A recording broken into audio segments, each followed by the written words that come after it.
नमस्कार मित्रांनो, मी प्राध्यापक डॉक्टर राजेंद्र थिगळे आणि आपण पाहतात एज्यू सपोर्ट चॅनल. मित्रांनो, एज्यू सपोर्ट म्हणजे एज्युकेशनल सपोर्ट. शिक्षक आणि विद्यार्थी शिक्षक यांच्यासाठी आपण हा चॅनल सुरू केलेला आहे. मित्रांनो, आजचा जो विषय आहे तो हेल्थ एज्युकेशनशी रिलेटेड आहे, फिजिकल एज्युकेशनशी रिलेटेड आहे, हेल्थ आणि योगा ज्याला आपण म्हणतो. मित्रांनो, सावित्रीबाई फुले पुणे विद्यापीठामध्ये बी एड 112 हा जो कोर्स आहे तो हेल्थ आणि योगा याच्याशी रिलेटेड आहे. तर बऱ्याच वेळा आपल्याला या ठिकाणी नेमकं ह्या कोर्समध्ये काय करायचं त्याची काही जास्त आयडिया नसते आणि त्या दृष्टिकोनातून हा विषय आपण त्या ठिकाणी चर्चेला घेतलेला आहे. आजच्या भागामध्ये आपण या ठिकाणी एका आणखी वेगळ्या विषयावरती सुरुवात करणार आहोत. ते म्हणजे योग साधनेशी निगडित अशा प्रकारे जी काही ज्याला आपण एनर्जी फ्लो असं म्हणतो, एनर्जी फ्लो, त्या एनर्जी फ्लोच्या संदर्भामध्ये आपण या ठिकाणी चर्चा करणार आहोत. आता मित्रांनो, योग साधना सुरू करताना खऱ्या अर्थानं आपल्याला असं माहिती असलं पाहिजे की शरीरामध्ये वेगवेगळ्या प्रकारच्या ऊर्जा या कार्यरत असतात आणि या ऊर्जेचा वापर आपल्याला व्यवस्थितपणे त्या ठिकाणी करून घ्यायचा आहे. तर नेमकं हे त्या ठिकाणी कसं चालतं? आता एक उदाहरण आपण या ठिकाणी घेऊयात. म्हणजे ही विश्वाची जी निर्मिती झाली आहे, 5 एलिमेंट्स आर देअर असं आपल्याला माहिती आहे की 5 तत्व, मूलभूत तत्व, पंचमहाभूत ज्याला आपण म्हणतो, हे 5 तत्व त्या ठिकाणी आहेच आहेत. त्याचप्रमाणे जर आपण थोडंसं ब्रह्मांड म्हणजे विश्वाचा विचार केला आणि आपल्या शरीराचा विचार केला, तर निश्चितपणे आपल्याला असं म्हणता येईल की जे ब्रह्मांडामध्ये आहे तेच पिंडामध्ये आहे. पिंड म्हणजे शरीर, आपलं शरीर, आपली बॉडी म्हणजे पिंड. म्हणजे ब्रह्मांडामध्ये जे 5 एलिमेंट्स आहेत त्याच प्रकारचे 5 एलिमेंट्स आपल्या शरीरामध्ये देखील आहेत. ब्रह्मांडामध्ये ज्या प्रमाणे ऊर्जा आहे त्याचप्रमाणे आपल्या शरीरामध्ये देखील ऊर्जा आहे आणि ही ऊर्जा ही त्या ठिकाणी प्रवाहित स्वरूपात मध्ये असते असं आपल्याला या ठिकाणी म्हणता येईल. म्हणजे मित्रांनो, ज्या पद्धतीने ब्रह्मांडामधून म्हणजे एक एक असं उदाहरण घ्या की सूर्य हा त्या ठिकाणी ऊर्जेचा स्रोत आहे. तर ह्या स्रोतापासून त्या ठिकाणी आपल्याला जी ऊर्जा मिळते ही एक फोटॉन्सच्या माध्यमातून येते. ऊर्जेचे पॅकेट्स आहेत, त्या पॅकेट्सच्या माध्यमातून येते, वेव्हजच्या माध्यमातून येते, किरणांच्या माध्यमातून येते असं आपल्याला या ठिकाणी म्हणता येईल. मग तिथे जशा प्रकारे ऊर्जा ही अवकाशामधून कोणत्याही प्रकारचे केबल्स, वायर्स नाहीत, पण आपल्यापर्यंत येते, त्याचप्रमाणे शरीरामध्ये देखील ऊर्जेचं एक फ्लो ज्याला आपण म्हणतो, तो फ्लो त्या ठिकाणी अखंडित चालू असतो. आणि मग ही जर ऊर्जा प्रवाहित असेल, चेतना जागृत असेल, तरच आपण म्हणतो की माणूस हा जिवंत आहे. म्हणजे शरीर शरीर म्हणजे फक्त काही अस्थी, मज्जा, रक्त, मांस, धातू, पेशी वगैरे, थोडक्यात ज्याला आपण अगदी सेलपासून म्हणजे पेशीपासून तर अगदी शरीर पूर्णपणे जे तयार होतं, विविध प्रकारचे त्याच्यामध्ये टिश्यूज आहेत, सेल्सपासून उती तयार होतात, उतींपासून अवयव तयार होतात, अवयवांपासून अवयवांची सिस्टीम्स ज्याला आपण ऑर्गन सिस्टीम असं म्हणतो, अवयवसंस्था तयार होते. अशा वेगवेगळ्या प्रकारच्या म्हणजे 9 अवयवसंस्था आहेत, त्या एकत्रित येऊन त्या ठिकाणी बॉडी बनते, एक माणसाची, ज्याला आपण म्हणूयात माणसाचं शरीर तयार होतं. तर मग माणसाच्या शरीरामध्ये एवढंच आहे का फक्त? तर नाही. तर त्याच्यापेक्षा आणखी प्लसमध्ये काय असेल तर ते म्हणजे ऊर्जा, ते म्हणजे चेतना, ते म्हणजे जिवंतपणा असं आपल्याला या ठिकाणी म्हणता येईल. तर आता माणसाच्या शरीरामध्ये अशा 72,000 नाड्या आहेत. 72,000 नाड्या. आता तुम्ही म्हणाल की नाड्या म्हणजे जसं आता व्हेन्स आहेत, आर्टरीज आहेत, त्याप्रमाणे नाड्या आहेत का? किंवा ज्या नर्वस सिस्टीम आहे, नर्वस सिस्टीममध्ये अगदी स्पायनल कॉर्ड, मज्जारज्जू ज्याला आपण म्हणतो त्याच्या तो स्पायनल कॉर्ड ज्या स्वरूपात असतो त्या स्वरूपात या नाड्या आहेत का? तर नाही. या नाड्या अदृश्य स्वरूपाच्या आहेत असं आपल्याला या ठिकाणी म्हणता येईल. म्हणजे माणसाच्या शरीरामध्ये जे काही ऊर्जेचं वहन होतं, ते ऊर्जेचं वहन या 72,000 नाड्यांमधून होतं अशा प्रकारची मान्यता आहे. त्याचप्रमाणे त्याच्यामध्ये 7 चक्र आहेत असं म्हटलं जातं. तर ह्या 72,000 नाड्यांमधून नंतर 10 महत्त्वाच्या नाड्या आहेत, मुख्य नाड्या आहेत आणि त्या 10 मुख्य नाड्यांमधून देखील 3 नाड्या या मुख्य आहेत असं म्हटलं जातं. 3 नाड्या. आता ह्या 3 नाड्या कुठे असतात? कशा असतात? म्हणजे अदृश्य स्वरूपामध्ये आहे, पण हा एनर्जी फ्लो त्या माध्यमातून, त्या भागामधून होतो, असं आपल्याला या ठिकाणी म्हणता येईल. म्हणजे शरीराचा आपण जर त्या ठिकाणी एक मध्य धरला, ॲक्सिस धरला, तर त्या ॲक्सिसमध्ये उजव्या बाजूला जी नाडी आहे, त्याला पिंगळा नाडी असं म्हणतात. पिंगळा नाडी. पिंगळा नाडीलाच सूर्य नाडी असं देखील म्हणतात. पिंगळा नाडी किंवा सूर्य नाडी. आणि ही पॉझिटिव्ह एनर्जी आहे. या ठिकाणी पॉझिटिव्ह एनर्जी आहे. धनात्मक अशा प्रकारची ऊर्जा आहे. आणि दुसरी जी बाजू आहे, डावी बाजू आहे. आता मित्रांनो, तुम्हाला थोडंसं या ठिकाणी उलटं दिसेल, कारण मी फ्रंट कॅमेरा वापरतोय आणि मिरर इमेज माझी दिसते, आणि म्हणून तुम्हाला उलटं दिसेल की मी उजव्या भागाला डावा भाग म्हणतोय का डाव्या भागाला उजवा भाग म्हणतोय. असं कुठेतरी तुमचं कन्फ्युजन होण्याची शक्यता आहे. पण ही माझी उजवी बाजू आहे, आणि उजवी बाजू म्हणजे सूर्यनाडी किंवा ज्याला आपण पिंगळा नाडी असं म्हणतो, तो भाग त्या ठिकाणी उजव्या बाजूचा आहे. डाव्या बाजूचा भाग जो आहे तो म्हणजे इडा नाडी असं त्याला त्या ठिकाणी म्हटलं जातं, किंवा चंद्र नाडी असं त्याला त्या ठिकाणी म्हणतं. योग साधनेच्या दृष्टीने जर आपण विचार केला तर हे दोन्ही शब्द त्या ठिकाणी वापरले जातात. आता उजव्या बाजूला धन ऊर्जा आहे किंवा पॉझिटिव्ह एनर्जी आहे, तर डाव्या बाजूला ही ऋण ऊर्जा आहे, किंवा ज्याला आपण निगेटिव्ह एनर्जी असं म्हणतो. ऋणात्मक अशा प्रकारची ऊर्जा ही त्या ठिकाणी डाव्या बाजूला आहे.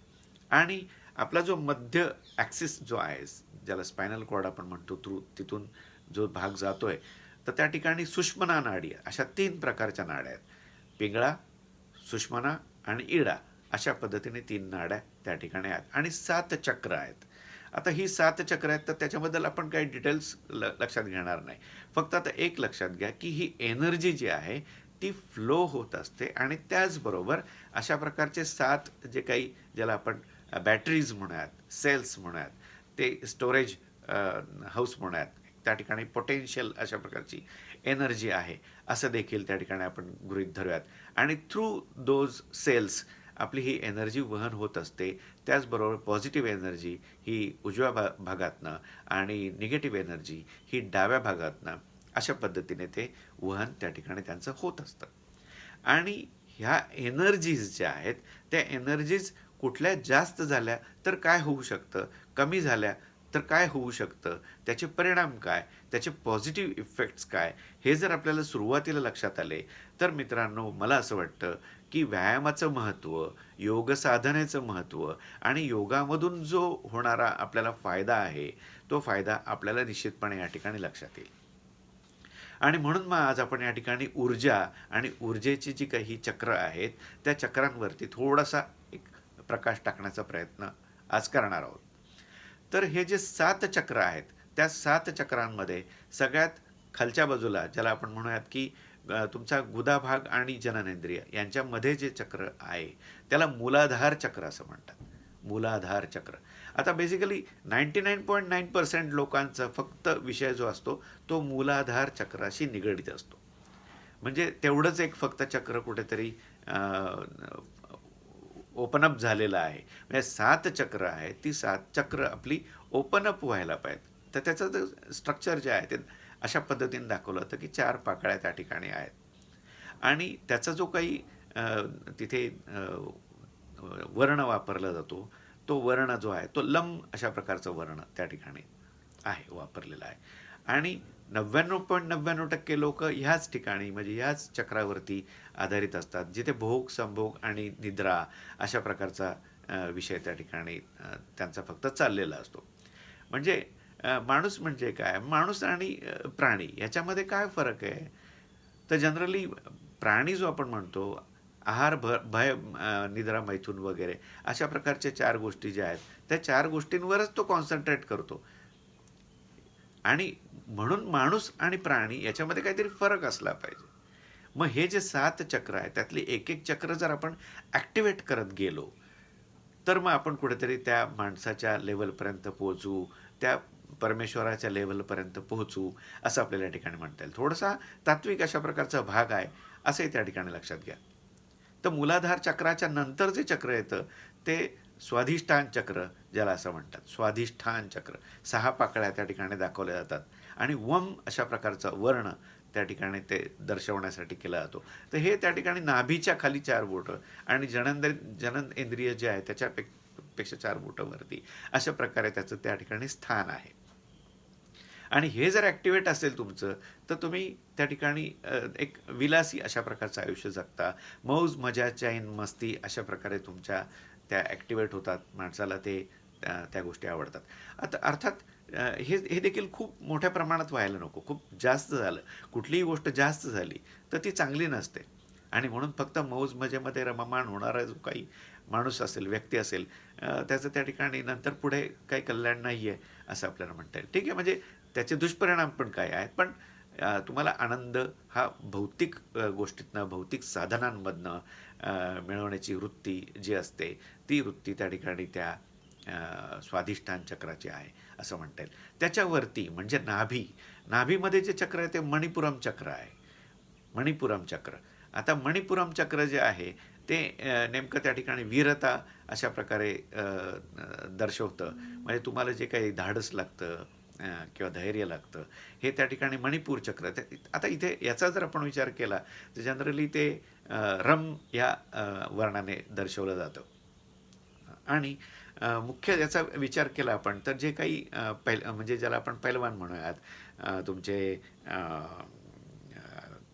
कुंगफू कराटे वगैरे करणारे जे काही लोक आहेत, ते जिथे कुठे वीरता आहे. आता इथे एक्झॅक्टली आपण आणखी वेगळ्या अँगलने पण बोलू शकतो, की ज्याला आपण कोअर ताकद म्हणतो, कोअर मसल्स म्हणतो. हे कोअर मसल्स हे पोटामध्ये असतात आणि म्हणून मग ज्याला आपण सिक्स पॅक आणि वगैरे म्हणतो बऱ्याच वेळा, हे हे त्या ठिकाणी जर तुमचं मणिपूर चक्र त्या ठिकाणी ॲक्टिवेट झालेलं असेल तर तुमची ती वीरता, तो जो रस आहे, तो रस त्या ठिकाणी परिपूर्ण आहे, धाडस असतं. ज्याला आपण थोडक्यात वेगळ्या अँगलनी गट फिलिंग असं म्हणतो. म्हणजे प्रत्येक गोष्टीला जी घाबरणारी माणसं आहेत त्यांचं मणिपूर चक्र हे ॲक्टिवेट झालेलं नसतं असं आपल्याला म्हणता येईल. प्रत्येक छोट्या छोट्या गोष्टींनी स्ट्रेस येतो आहे लगेच ताबडतोब, किंवा कोपअप करू शकत नाही, फाईट करू शकत नाही, फाईट करण्याचा विचार देखील करत नाही, तर मणिपूर चक्र तुमचं ॲक्टिवेट नाही असं आपल्याला या ठिकाणी म्हणता येईल. त्याच्या वरचं जे चक्र आहे ते हृदयाच्या तिथे स्थित आहे. त्याला अनाहत चक्र असं म्हणतात. अनाहत चक्र. आणि हे अनाहत चक्र जे आहे ते यम या वर्णाने दर्शवलं जातं. आता इथे जर चक्र तुमचं ॲक्टिव्ह असेल, अनाहत चक्र जर तुमचं सक्रिय असेल आणि ते ऊर्जावान असेल, ते ॲक्टिवेट असेल, तर त्या ठिकाणी तुम्ही सृजनशील असता. नवनवीन अशा प्रकारच्या गोष्टी शोधून काढण्याची काही जो भाग आहे, तो भाग त्या ठिकाणी हे लोक त्या ठिकाणी चांगलं करतात. म्हणजे उदाहरण द्यायचं झालं तर कलाकार लोक जे असतात, जे म्हणजे आर्टिस्ट आहेत, चित्रकार वगैरे आहेत किंवा कंपोजर्स आहेत, म्युझिक कंपोज करतात, रायटिंग करतात वगैरे, त्यांचं काहीतरी क्रिएटिव्ह किंवा सृजनशीलता, क्रिएटिव्हिटी ॲक्टिवेट झालेली असते असं आपल्याला म्हणता येईल. म्हणजे त्या चक्राचा आपल्याला त्या पद्धतीने विचार करता येईल. आता 4 चक्र झालेले आहेत. 5वं चक्र जे आहे ते इथे कंठामध्ये असतं, ज्याला विषाद चक्र असं म्हणतात. विषाद चक्र. आणि जे हम या अक्षराने, वर्णाने दर्शवलं जातं. आता जर तुमच्याकडे काही क्रिएटिव्हिटी असेल, जर तुमच्याकडे काही ज्ञान असा भाग असेल, तर तो कुठेतरी उद्धृत झाला पाहिजे, तो लोकांपर्यंत पोहोचला पाहिजे. आणि म्हणून असं म्हणतात की तुमच्या गळ्यामध्ये सरस्वती असते. तर ज्या लोकांची सरस्वती हे चक्र आहे, विषाद चक्र, हे ॲक्टिवेट झालेलं असेल, तर निश्चितपणे मला असं वाटतं की ते चांगल्या प्रकारे कुठेतरी आपलं जी जी क्रिएटिव्हिटी आहे, आपली जी सृजनशीलता आहे, आपण जे तयार केलेलं आहे, जे काही मांडलेलं आहे, ते व्यवस्थितपणे आपल्याला मांडता येतं. आणि म्हणून विषाद चक्र हे देखील महत्त्वाचं आहे. त्याच्या पुढचं जे चक्र आहे ते चक्र इथे त्याला त्रिनेत्र चक्र असंही त्या ठिकाणी म्हटलं जातं. आज्ञाचक्र असं त्याचं त्या ठिकाणी नाव आहे. आणि 2 डोळ्यांच्या मध्ये इथे ते आज्ञाचक्र आहे. म्हणजे आता नेमकं हे जे चक्र आहेत, हे चक्र जर ॲक्टिवेट झाले तर तुम्हाला मग पुढे जाऊन त्याचा एक नेमका अवेअरनेस जो आहे, तो अवेअरनेस त्या ठिकाणी लक्षात येतो. एक प्रकारची बुद्धिमत्ता, प्रखर बुद्धिमत्ता, प्रखर टॅलेंट हे त्या ठिकाणी त्या याच्यातून तुमच्या लक्षात येऊ शकतं. आणि लास्ट 7वं चक्र आहे, त्याला आपण सहस्रार चक्र असं म्हणतो. सहस्रार चक्र. आता सहस्रार चक्र हे या ठिकाणी मेंदूमध्ये मधल्या भागामध्ये आहे, जे चोटी ज्याला आपण थोडक्यात म्हणतो, त्या लेवलला ते चक्र आहे असं आपल्याला म्हणता येईल. आणि ते ओम अशा प्रकारच्या ओम अशा प्रकारे, म्हणजे ओम पूर्णपणे जो आपण म्हणतो तो इथला वेगळा आहे, इथला ओम वेगळा आहे, इथला हम हा वेगळा आहे. म्हणजे हे जे उच्चार आहे, हे उच्चार देखील त्याचे वेगवेगळे आहेत आणि प्रत्येक चक्र ॲक्टिवेट करण्याच्या काही गोष्टी आहेत. ओके, ठीक आहे. तर हे 7 चक्र आहेत आणि 3 नाड्या आहेत. तर मित्रांनो, मी तुम्हाला सांगितलं की उजव्या बाजूला पिंगळा नाडी, डाव्या बाजूला इडा नाडी आणि मध्ये जी आहे ती सुषुम्ना नाडी आहे असं आपल्याला म्हणता येईल. आणि ज्यावेळेस सुषुम्ना नाडी आपली ॲक्टिवेट होते, त्यावेळेस खऱ्या अर्थानं आपण जे काही त्यावेळेला विचार करू, ते विचार कुठेतरी योग्य पद्धतीने होत असतात असं आपल्याला म्हणता येईल. म्हणजे बॅलन्स, इथे या ठिकाणी बॅलन्स महत्त्वाचा आहे. खूप पॉझिटिव्ह, खूप अतिरेकी अशा प्रकारचा विचार केला नाही किंवा खूप काम डाऊन, काम, शांत अशा प्रकारचा विचार केलेला नाही आहे. म्हणजे दोन्हींचा मध्य साधल्यानंतर आणि अशी वेळ जी आहे ही अशी दिवसभरामध्ये सुषुम्ना नाडी ॲक्टिवेट होण्याच्या वेळ ही कमी वेळा येते, बऱ्याच कमी वेळा येते असं आपल्याला म्हणता येईल. आता काय होतं की याच्यामध्ये आपल्या ज्या नाड्या आहेत म्हणजे त्या कशा आपल्याला ओळखायच्या.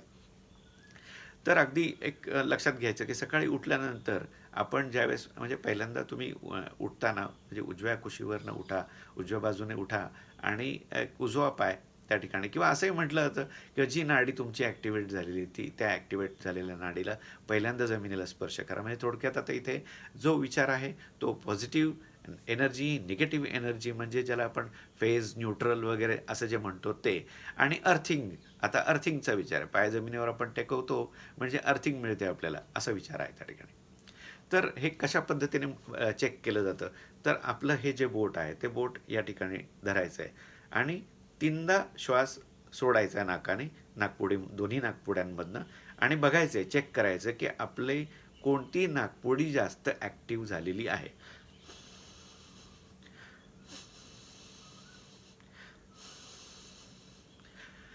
तर मित्रांनो, गंमत अशी आहे की जरी आपल्याला 2 नाकपुड्या असतील आणि 2 नाकपुड्यांमधनं श्वास चालत असेल, तरी एक नाकपुडी ही जास्त ॲक्टिव्ह आहे असं आपल्याला या ठिकाणी लक्षात येईल. आयदर उजवी किंवा डावी. आता उजवी नाडी जी आहे ती सूर्य नाडी आहे, पिंगळा नाडी आहे, पॉझिटिव्ह एनर्जी आहे. ती जर जास्त ॲक्टिव्ह असेल तर आपण असं म्हणू शकतो की उजव्या नाकपुडीमधून येणारा श्वासाचा जो काही फ्लो आहे हा जास्त आहे आणि डाव्या नाकपुडीमधून येणारा म्हणजे चंद्रनाडी जी आहे ते त्या ठिकाणी त्याचा जो फ्लो आहे तो कमी आहे. म्हणजे उजवी नाडी ॲक्टिव्ह आहे. म्हणजे मग आपली उजवी नाडी ॲक्टिव्ह आहे की डावी नाडी ॲक्टिव्ह आहे हे आपल्याला त्या ठिकाणी निश्चितपणे लक्षात यायला पाहिजे.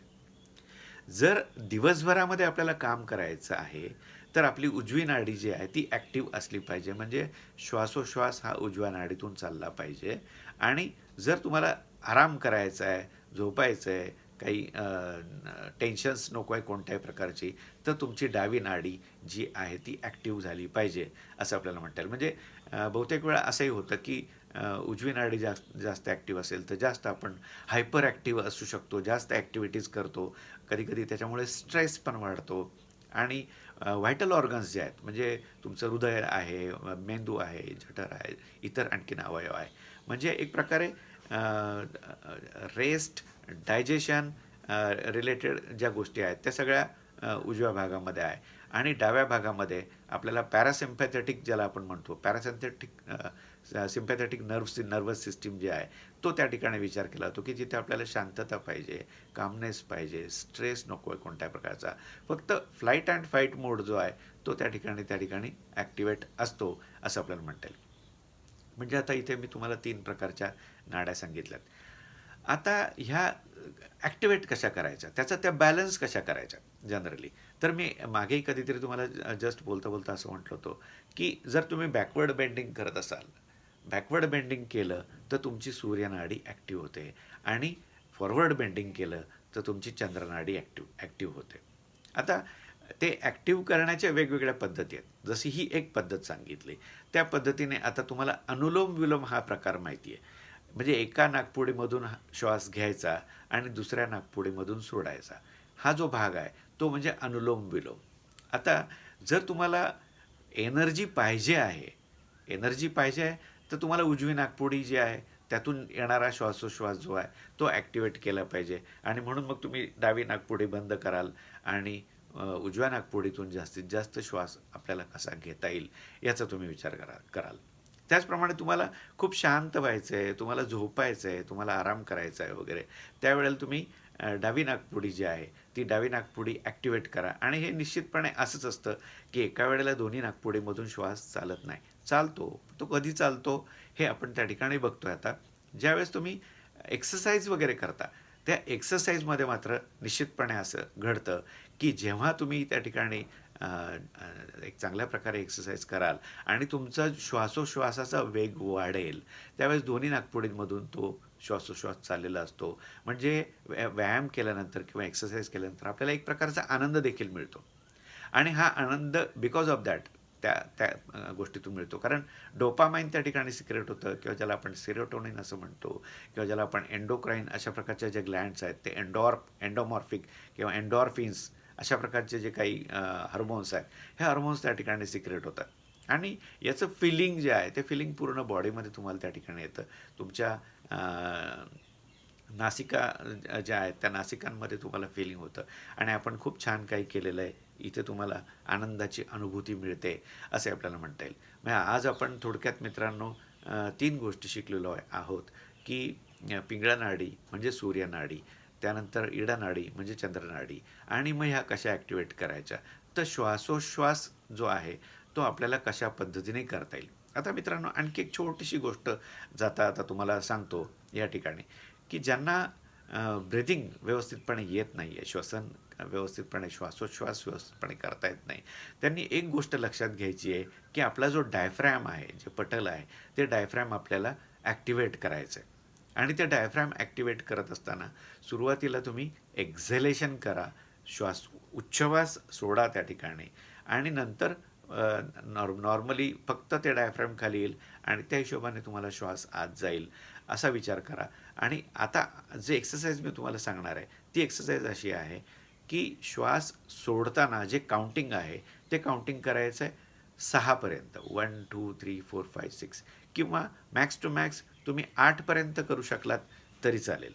6 to 8 याच्या दरम्यान तुम्ही जर एक्झिलेशन केलं, म्हणजे असंही करतात लोक, की 4 काउंट श्वास घेण्यासाठी, पुढचे जे 6 काउंट आहे ते श्वास रोखण्यासाठी, आणि 8 काउंट आहे ते श्वास सोडण्यासाठी. म्हणजे शांतपणे आपल्याला तो श्वास सोडायचा आहे.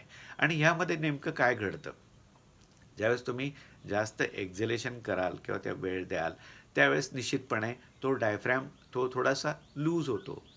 तो लूज झाल्यानंतर म्हणजे नॉर्मल कंडिशनला जो आहे तो डायफ्रॅम एक्झेल केल्यानंतर खालून वर येणार, नॅचरली तो म्हणजे थोडासा कॉन्ट्रॅक्ट होणार आहे. ज्यावेळेस खाली खेचला जाईल त्यावेळेस तो खूप रिलॅक्स होतो, म्हणजे रिलॅक्स होतो इन द सेन्स स्ट्रेच होतो, असं आपल्याला ठिकाणी म्हणतील, खालच्या बाजूला स्ट्रेच होतो. आणि आता तो रिलॅक्स कंडिशनमध्ये, म्हणजे नॉर्मल कंडिशनमध्ये.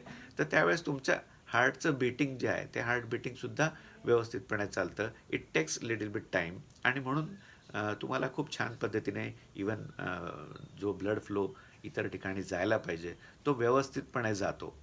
ज्यावेळेस तुम्ही शॅलो ब्रिदिंग करता त्यावेळेस ते हार्ट जे फक्त आहे ते असं लकलक लकलक केल्यासारखं थोडंसं त्या ठिकाणी व्हेंट्रिकल जे आहे तुमचे ते कॉन्ट्रॅक्ट होतील, आणि नंतर तो ॲवोर्टामधून हे रक्त जे जातं शरीरामध्ये इतर भागाला, म्हणजे शरीराच्या इतर भागाला जो फ्लो मिळतो तो कमी मिळतो, असं आपल्याला म्हणता येईल.